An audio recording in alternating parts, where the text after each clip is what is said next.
Bismillahirrahmanirrahim. Assalamu alaikum. Welcome to our online coaching classes at the platform of Shah Rukn Alam College of Health Sciences, Multan.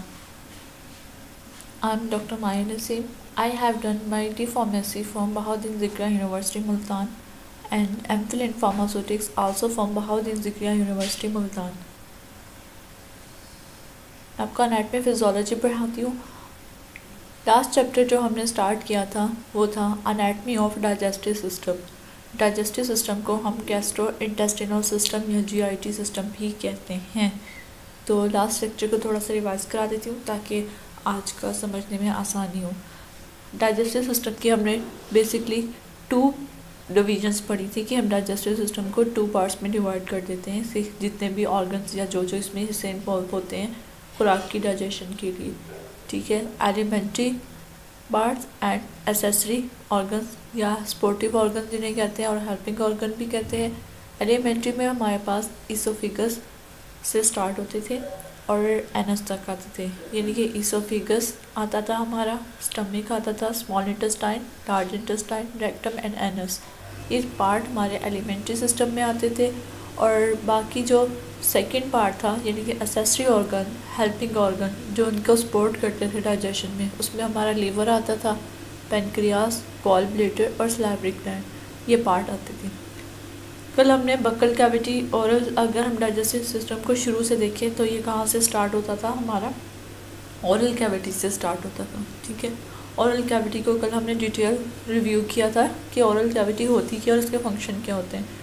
Basically कौन कौन से part होते हैं oral cavity में, हमारे lips आते हैं, होंठ, दांत आते हैं, टीथ, टंग हमारी ज़ुबान आती है, पैलेट तालू आता था, ठीक है, और सलाइवरी ग्लैंड यानी कि जो थूक बनाते हैं सलाइवरा। ठीक है, ये चीज़ें आती थी हमारी डाइजेस्टिव सिस्टम की ओरल, जो हमारा ओरल कैविटी है उसमें आती थी। जैसे ही हमारी ओरल कैविटी ख़त्म होती है, और ओरल कैविटी का फंक्शन क्या थे, एक इसने खुराक को डाइजेस्ट सेलेक्ट करना होता था कि कौन सी जो है वो हमने लेनी है और कौन सी रिजेक्ट करनी है, ज़ुबान जो ये काम करती थी। ठीक है, नेक्स्ट क्या करना होता था, इम्पोर्टेंट काम छोटे टुकड़ों में तकसीम करना होता था बड़ी बाइट्स को।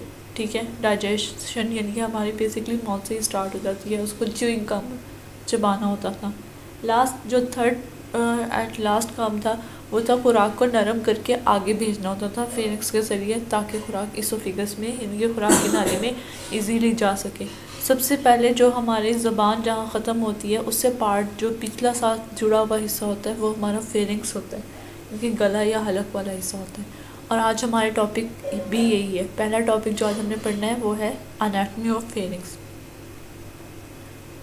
सबसे पहले आपको जनरल ओवरव्यू दे देती हूँ कि फेरिंग्स होता क्या है। बेसिकली फेरिंग्स एक पास पे हम कह सकते हैं होता है, पैसेज कह सकते हैं, जिसमें दो नालियाँ यानी कि एक खुराक की नाली और हवा की नाली मौजूद होती है। हवा की नाली को हम ट्रेकिया कहते हैं और खुराक की नाली को इसोफिगस या फूड पाइप कहते हैं। ये हमारे जिस्म का वाहिद हिस्सा होता है, ठीक है, जो रेस्पिरेटरी सिस्टम और डाइजेस्टिव सिस्टम दोनों से जुड़ा हुआ होता है।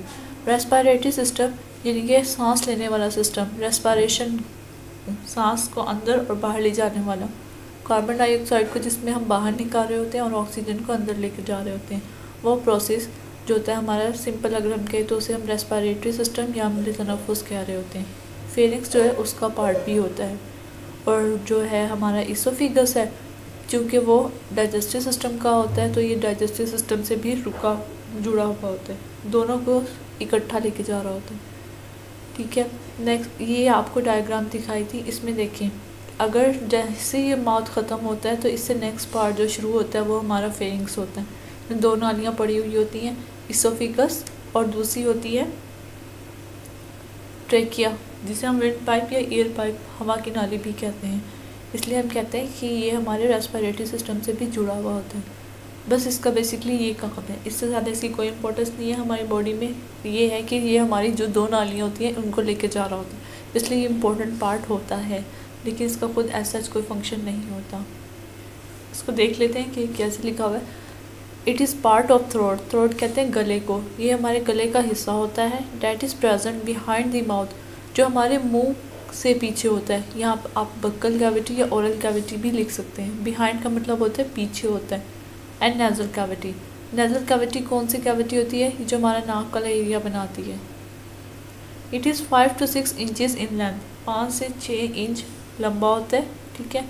It's cavity continuous with cavities of nose, mouth and larynx, 3 हिस्सों से जुड़ा हुआ होता है। क्योंकि रेस्पिरेटरी का सिस्टम है, सांस लेने का अमल हमारा नोज से स्टार्ट होता है, नाक से, ठीक है। नाक, मुंह और लेरिंग्स, 3 हिस्सों से, नाक, मुंह और लेरिंग्स, इन 3 पार्ट से ये जुड़ा हुआ होता है, ठीक है। The pharynx is divided into 3 parts. Pharynx को हम 3 हिस्सों में डिवाइड करते हैं, ठीक है। इसके कौन कौन से हिस्से होते हैं? नेज़ोफेरिंग्स, नेज़ो का मतलब होता है नेज़ल से निकला, नाक के लिए इस्तेमाल होता है। वो हिस्सा जो कि हमारे नाक से जुड़ा होता है उसे हम कहते हैं नेज़ोफेरिंग्स। अगला है ओरोफेरिंग्स। ओरोफेरिंग्स, ओरो का मतलब ओरल, यानी कि मुंह के ज़रिए, जो मुंह से जुड़ा हुआ होता है हमारा बकल कैविटी से, जैसे हमारी ज़ुबान ख़त्म होती है जो अगला हिस्सा स्टार्ट होता है, ठीक है। ओरोफेरिंग्स उसे कहते हैं। नेक्स्ट है लेरेंजियल फेरिंग्स। ओरोफेरिंग्स के बाद जो लास्ट पार्ट आता है लेरिंग्स से जुड़ा हुआ होता है उसे हम कहते हैं लेरेंजियल फेरिंग्स। ये इसकी डायग्राम देख लेते हैं, आपकी बुक में जो दी हुई है। और ये नेज़ल कैविटी है हमारी, ठीक है, जो हमारे नोज़ का एरिया, नाक का हिस्सा बनाती है पूरा, ठीक है। ओरल कैविटी, ये मुंह वाला हिस्सा जो हमने कल पढ़ चुके हैं, इसकी जैसे ही ख़त्म होती है इसके पीछे जो होता है हमारा ये फेरिंग्स पड़ा हुआ होता है। कौन कौन से पार्ट होते हैं? जैसे नेज़ो, ओरो और लेरेंजियल, और इसको इसके साथ कंबाइन करके कर लिखेंगे लेरेंजियल फेरिंग्स, ठीक है, जो लेरिंग्स और फेरिंग्स दोनों से मिलके बना हुआ होता है। इसके बाद नेक्स्ट जो हमने पढ़ना है, अगला पार्ट जो हलक के बाद आता है हमारा, ठीक है, फेरिंग्स के बाद, वो आता है ईसोफिगस, जिसे हम खुराक की नाली भी कहते हैं। बेसिकली खुराक की नाली का पर्पस क्या होता है? ये कैरी करी होती है खुराक को हमारे मुंह से लेकर स्टमक तक, ठीक है। इसका काम होता है खुराक को मुंह से लेके मैदे में लेके जाना, इस काम आती है। ये बिल्कुल बारीक सी होती है, मसल से मिलके बनी हुई होती है। मसल जो होते हैं वो कंट्रैक्शन और रिलैक्सेशन के ज़रिए जो है खुराक को मुंह से मैदे में पहुंचा रहे होते हैं। कुछ ख़ास मूवमेंट होती हैं, हरकत होती हैं, जिसकी वजह से जो होती है वो खुराक हमारे मैदे में जाती है। क्योंकि होती तो बारीक सी है, लेकिन मसल्स की फ्लेक्सिबिलिटी की वजह से जो है खुराक इसके ज़रिए नीचे जाती है। इन मूवमेंट्स को हम पेरिस्टाल्टिक मूवमेंट कहते हैं, वो हम फिजियोलॉजी में पढ़ेंगे। एक दफ़ा मैं आपको एक डायग्राम दिखा देती हूँ इस तरीके से। जैसे हम कोई खुराक लेते हैं तो हमारे मुंह से जब दांतों से छोटे छोटे टुकड़ों में जो है तोड़ देते हैं, इसी पर्पज़ के लिए, क्योंकि ये बहुत बारीक सी होती है, ये देखिए, ठीक है। इसने यहाँ से पास आउट करना होता है, गुजरना होता है। इसी वजह से जो है दांत इनको छोटा करते हैं ताकि आगे से इजीली, और थूक जो है हमारी खुराक को नरम कर देता है ताकि खुराक आगे से इजीली पास आउट हो सके, गुजर सके हमारे ईसोफिगस खुराक की नाली से। मसल जो होते हैं वो कंट्रैक्शन एंड रिलैक्सेशन कर रहे होते हैं, ठीक है। इस तरह से जहाँ जहाँ से पार्ट गुजरता जाता है वो थोड़ा सा फूल जाती है, यहाँ से खुराक गुजरती है और वो दोबारा रिलैक्स हो जाता है, ठीक है। इस तरह से जो है हमारी खुराक ईसोफिगस के ज़रिए, यानी कि खुराक की नाली से जो है मुंह के होती हुई मुंह से डायरेक्ट मैदे में आ जाती है। इसको देख लेते हैं आपकी बुक में क्या लिखा है इसके बारे में। It is about 25 centimetre long and 2 centimetre in diameter, ठीक है। लेकिन इसको स्टार्ट करने से पहले आप अगर इसको डिफ़ाइन करना चाहें तो आप इस तरह से लिख सकते हैं, it carries food from oral cavity to stomach, ठीक है। बल्कि आपने लिखना है कि ये क्या करती है, जो फूड है उसको ओरल कैविटी से मैदे में लेकर आती है। 25 सेंटीमीटर लॉन्ग, 25 सेंटीमीटर लंबी होती है, एंड 2 सेंटीमीटर इन डायमीटर, और 2 सेंटीमीटर डायमीटर में यानी कि चौड़ी होती है। वैसे डायमीटर बेसिकली क्या होता है, किसी भी अंदर चीज़ का अंदर वाला हिस्सा, मतलब वो अंदर से कितनी चौड़ी है, जैसे पाइप, जैसे वाइट बोर्ड के मार्कर का अंदर वाला हिस्सा होता है, ठीक है, या कोई ग्लास या कप का अंदर वाला हिस्सा होता है जिसमें हम लिक्विड डालते हैं, तो वो कितना एरिया होता है वो इसका डायमीटर कहलाता है। 2 सेंटीमीटर जस्ट इसी से अंदाज़ा लगा लें कि कितनी ये बारीक होती होगी। सिर्फ 2 सेंटीमीटर इसका डायमीटर होता है। छोटा जो स्केल होता है उस पर देख लें कि कितना 1 सेंटीमीटर कितना होता है, इतनी बारीक होती है। इसी वजह से जो इसमें पेरिस्टाल्टिक मूवमेंट हो रही होती है, मसल कंट्रैक्ट एंड रिलैक्स करके जो है खुराक को आगे भेज रहे होते हैं। It lies in the median plate in thorax, ठीक है। इसका कहते हैं कि वो थोरैक्स कौन सा हिस्सा होता है, हमारा वर्टिब्रल कॉलम में मैंने बताया था, जो हमारे चेस्ट और ये वाला हिस्सा बनाते हैं। उसमें मीडियन पार्ट्स कौन से होते हैं, वो पार्ट जो कि हमारे मीडियन लाइन के करीब होते हैं, ठीक है, वो मीडियन पार्ट्स होते हैं, थोरेक्स के करीब पड़ी होती है, ठीक है। यहाँ पे आप लोग इसे लिखेंगे it lies in the median part in thorax, हमारा जो थोरेक्स है उसके दरमियान में ये पड़ी हुई होती है। In front of vertebral column, vertebral column पीछे आ जाता है। Behind the trachea and heart, trachea और हार्ट जो होता है वो आगे की तरफ मौजूद होता है, ठीक है, ये पीछे होती है उनसे। हार्ट जो होता है वो हमारा आगे होता है, ठीक है, बिल्कुल स्टर्नम से आगे पीछे अगर हम अंदर की तरफ आए तो हार्ट होता है, ठीक है, ट्रेकिया हार्ट, और फिर उसके साथ जो है पीछे की तरफ वर्टिब्रल कॉलम होता है, दरमियान में हमारा डाइजेस्टिव सिस्टम मौजूद होता है जो कि वेंट्रली बॉडी से गुजर रहा होता है। It starts from pharynx and and in stomach, pharynx से स्टार्ट होता है और हमारे मैदे में जाके ख़त्म होता है इसोफिगस, ठीक है, डायरेक्टली। अगर यही वाली डायग्राम दोबारा देखें हम, ये वाली, ठीक है, यहाँ से स्टार्ट होता है फेरिंग से जो होता है इस हिस्से से शुरू हो रहा है और ये मैदे पे जाके ख़त्म होता है क्योंकि इसने खुराक को मुंह से मैदे में पहुंचाना होता है। उसके बाद जो नेक्स्ट है हमारा, उसको देख लेते हैं। बेसिकली ये जनरल कॉन्सेप्ट के लिए कि इसोफिगस हमारा जितना भी डाइजेस्टिव सिस्टम का एलिमेंट्री किनाल वाला पोर्शन है जो कि हमारे इसोफिगस से इंटेस्टाइन तक चल रहा है, ठीक है, लार्ज इंटेस्टाइन तक, यानी कि oesophagus, stomach, small intestine and large intestine.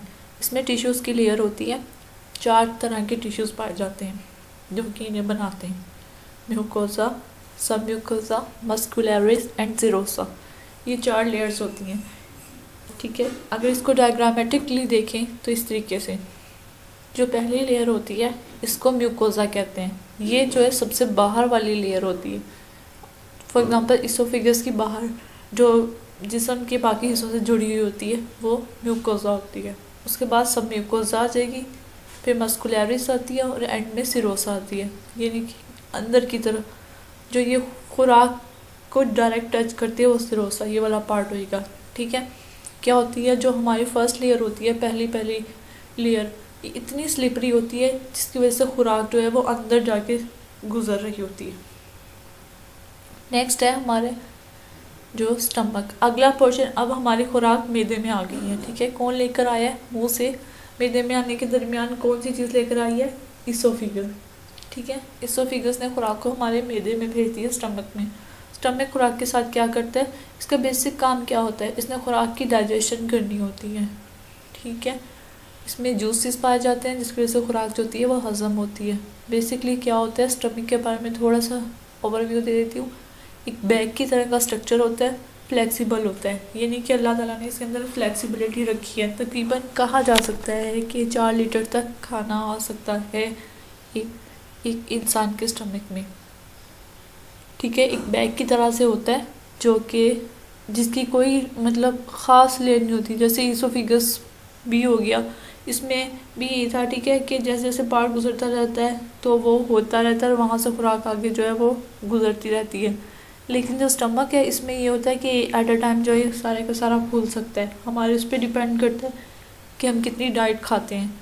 इसी वजह से इसकी यही खूबी होती है जिसकी वजह से जो है ये जो मोटे लोग होते हैं, ठीक है, इसी खूबी को इस्तेमाल करते हुए उनके स्टमक को जो है वो बाइंड कर दिया जाता है बाउंड रबर से या कोई प्लास्टिक लेयर होती है, जिसकी वजह से वो उन्हें भूख कम खाते हैं और कम भूख फील होती है। वरना इसके अंदर तो सलाहियत है कि जितना मर्जी आप इसमें खा लें, 4 लीटर तक खाना आ सकता है। Stomach is like a muscular bag that connects above to the lower end of the oesophagus and lower below the duodenum, ठीक है।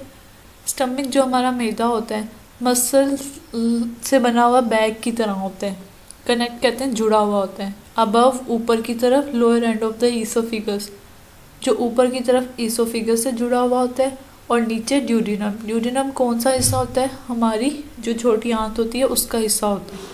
इसको एक दफ़ा मैं आपको इसकी डायग्राम दिखा देती हूँ। ये देखिए, यहाँ पे कल पढ़ा था ऊपर वाला ये जो इसका हिस्सा है स्टमक का, इसोफिगस के साथ जुड़ा हुआ होता है, और जो नीचे वाला हिस्सा होता है ये यहाँ से छोटी आंत के साथ, ये जो येलो कलर का पार्ट जो हो रहा था, ठीक है, ये डायरेक्ट जो होता है छोटी आंत के साथ जुड़ा हुआ होता है। ऊपर से इसोफिगस, नीचे से छोटी आंत। इसके लिए आपकी डायग्राम अच्छे से बनानी आनी चाहिए। छोटी आंत के हमारे 3 हिस्से होते हैं, ड्यूडेनम, ज्यूजेनम और इलियम। ठीक है, पहला हिस्सा जैसे जैसे ये स्टमक जहाँ पे जुड़ा हुआ होता है उसको हम कहते हैं ड्यूडेनम। उसके बाद ज्यूजेनम आता है, इलियम हमारा सबसे लास्ट पार्ट होता है, ये वाला पार्ट जो लार्ज इंटेस्टाइन से जुड़ा हुआ होता है। ठीक है, स्टमक हमारा मैदा जो है वो ड्यूडेनम से जुड़ा हुआ होता है, इस पार्ट से जुड़ता है। नेक्स्ट है it is a J shaped organ. J shape organ होता है, इंग्लिश के अल्फ़ाबेट जे से मिलता है। It is 10 inches in length. ये कितना लंबा होता है? 10 इंच लंबा होता है। Stomach is divided into following parts. ठीक है, इनको कितने हिस्सों में, फर्दर डिफरेंट पार्ट्स में इसको हम डिवाइड करते हैं। कौन कौन से पार्ट होते हैं? Cardiac region, fundus, body and pyloric region. ये 4 पार्ट्स होते हैं जिसमें हम स्टमक को, अपने मैदे को तकसीम करते हैं। डायग्रामेटिकली देखें तो कहाँ कहाँ मौजूद होते हैं, आपकी बुक की डायग्राम है। ठीक है, इसमें ये वाला पार्ट इसोफिगस को शो कर रहा है। ठीक है, यहाँ से मैदा जो है वो इसोफिगस के साथ जुड़ा हुआ है। कार्डिक का वर्ड किस लिए इस्तेमाल होता है? बेसिकली हार्ट के लिए इस्तेमाल होता है। ठीक है, कार्डिक रीजन जो होता है इसको हम इसलिए कहते हैं क्योंकि ये हमारे हार्ट वाले रीजन के करीब होता है। ठीक है, ऊपर वाला पार्ट जो बिल्कुल इसोफिगस के साथ होता है मौजूद, उसे हम कार्डिक रीजन कहते हैं। उससे अगला पार्ट फंडस। फंडस कौन सा पार्ट होता है? जो कार्डिक रीजन के बाद होता है। ठीक है, हम कह सकते हैं ये कौन सा पार्ट है? सुपीरियर पार्ट जो होता है। ठीक है, स्टमक का कार्डिक पार्ट रीजन का जो सुपीरियर पार्ट आगे डायलेट होता है। डायलेट का मतलब होता है फूला हुआ होता है। ठीक है, पहला फूला हुआ इससे यहाँ तक कंट्रैक्ट होता है। ठीक है, यहाँ पे एक वाल्व या स्फिंक्टर जिसे कहते हैं वो मौजूद होता है, ढक्कन। जैसे खुराक इसोफिगस से आती है वो ढक्कन जो है वो बंद हो जाता है ताकि खुराक वापस पीछे की तरफ ना जा सके। ठीक है, तो नेक्स्ट पार्ट हमारा फंडस होता है। फंडस हमारा ऊपर वाला हिस्सा होता है मैदे का। और इसके बाद बॉडी, यहाँ पे सारे के सारे खुराक के हज़म होने का अमल हो रहा होता है। डिफरेंट गैस्ट्रिक जूस इसकी यहाँ इन लेयर्स में जो होते हैं वो ग्लैंड्स होते हैं जो कि जूस, गैस्ट्रिक जूस पैदा कर रहे होते हैं। इस वाले हिस्से में हमारी सारी खुराक आके रुकती है और हज़म होती है। अगला पार्ट होता है पाइलोरिक रीजन। ठीक है, इसने क्या करना होता है? खुराक को जो हज़म होती है आगे, ये छोटी आंत से जुड़ा हुआ ऐसा ड्यूडेनम, ठीक है, उसमें भेजना होता है। सिंपल 4 पार्ट्स हैं। कौन कौन से?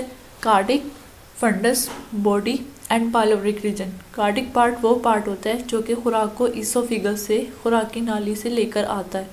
ठीक है, पहला हिस्सा होता है। इसके बाद फंडस। फंडस ऊपर वाला हिस्सा होता है।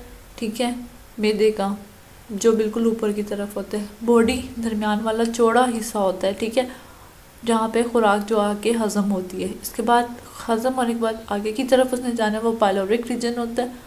और उसके बाद में ड्यूडेनम यानी कि छोटी आंत से जहाँ जुड़ा होता है वो वाला हिस्सा होता है। ये हमारा स्टमक का हो गया। ठीक है, और इसके बारे में सबसे इम्पोर्टेंट बात एक ये भी है कि जो हमारा मैदा है ये हमारे एलिमेंट्री कैनाल का सबसे खुला हिस्सा होता है, मतलब चौड़ा होता है। जैसे ये स्टमक का ये पार्ट है, और कोई भी पार्ट इतना खुला हुआ या चौड़ा नहीं होता है। Stomach is divided into following parts: cardiac region, fundus, body and pyloric region. ये क्लियर हो गया होगा। अब एक दफ़ा रिवाइज कर लेते हैं कि आज हमने क्या क्या पढ़ा है। आज हमने एनाटॉमी पढ़ी है फेरिंग्स की। फेरिंग्स में क्या क्या मैंने आप लोगों को बताया, इसे रिकॉल कर लेते हैं एक दफ़ा। बेसिकली ये एक पैसेज होता है जिसमें 2 ट्यूब्स प्रेजेंट होती है। ट्रेकिया यानी कि जिसे हम एयर पाइप या विंड पाइप कहते हैं। दूसरी हमारी कौन सी होती है? उसमें इसोफिगस, खुराक की नाली या फूड पाइप जिसे कहते हैं। ये दोनों गुजर रही होती है। फेरिंग्स कहाँ से शुरू होता है? हमारे ओरल कैविटी के से स्टार्ट होता है, पीछे से, बिहाइंड दी ओरल कैविटी। और कहाँ जुड़ा होता है? नीचे इसोफिगस पे जुड़ा हुआ होता है। ठीक है, इसकी लोकेशन क्या है? ये हमारे मुंह के पीछे मौजूद होता है। और कहाँ होता है? बाकी कैविटीज़, 3 कैविटीज़ से जुड़ा हुआ होता है। नेज़ल कैविटीज़, ओरल कैविटी और दूसरा लेरिंक्स से जुड़ा हुआ होता है। ठीक है, रेस्पिरेटरी सिस्टम और डाइजेस्टिव सिस्टम दोनों में इन्वॉल्व होता है। नेज़ो फेरिंग्स वो हिस्सा होता है जो कि नाक और नेज़ल कैविटी से इसका जुड़ता है। ठीक है, रेस्पिरेशन में इन्वॉल्व होता है।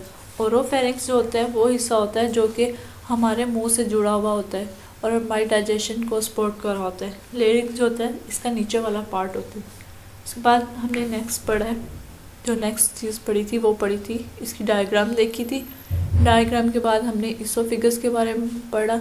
इसोफिगस क्या होती है? फूड पाइप होती है जो कि खुराक को हमारी ओरल कैविटी से स्टमक मैदे में लेकर आती है, मसल से बनी होती है, मूवमेंट होती है कुछ ख़ास जिन्हें हम पेरिस्टाल्टिक मूवमेंट कहते हैं, जिसकी वजह से खुराक को मुंह से मैदे में लेकर आती है। ठीक है, इसको सिंपल डेफिनेशन अगर देखें तो हम कह सकते हैं it carries food from oral cavity to stomach. ठीक है,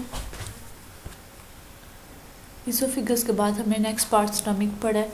स्टमक में क्या होता है, फूड की डाइजेशन हो रही होती है। ठीक है, और मस्कुलर अगर इसकी हम डिफ़ाइन करें तो उसे हम यूँ डिफ़ाइन करेंगे, मस्कुलर बैग की तरह होता है, जो कि ऊपर से जो है इसोफिगस से जुड़ा होता है, नीचे छोटी आंत यानी कि डुओडेनम से जुड़ा हुआ होता है। जे शेप ऑर्गन होता है, 10 इंच लंबा होता है और इसके 4 हिस्से होते हैं, cardiac region, fundus, body and pyloric region.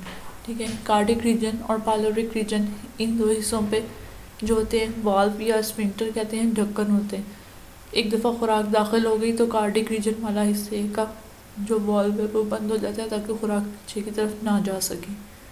ठीक है, और पाइलोरिक रीजन क्या होता है, पाइलोरिक रीजन में ये होता है कि एक दफ़ा खुराक डाइजेस्ट हो गई तो आगे ही जाए, यानी कि छोटी आंत में पीछे की तरफ वापस ना जाए।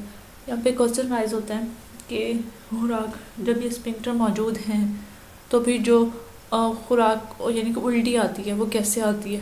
बेसिकली वो स्टमक की वजह से नहीं हो रहा होता है, वो हमारा जो इसोफिगस होता है उसकी जो पेरिस्टाल्टिक मूवमेंट होती है वो बजाय नीचे आने के ऊपर की तरफ चली जाती है। यानी कि पेरिस्टाल्टिक मूवमेंट का पर्पस क्या होता है, उन्होंने खुराक को ओरल कैविटी से नीचे लाना होता है, लेकिन इसमें क्या होता है कि खुराक जो है अपोजिट की तरफ ऊपर की तरफ चली जाती है, मुंह की तरफ, जिसकी वजह से हमें उल्टी आती है।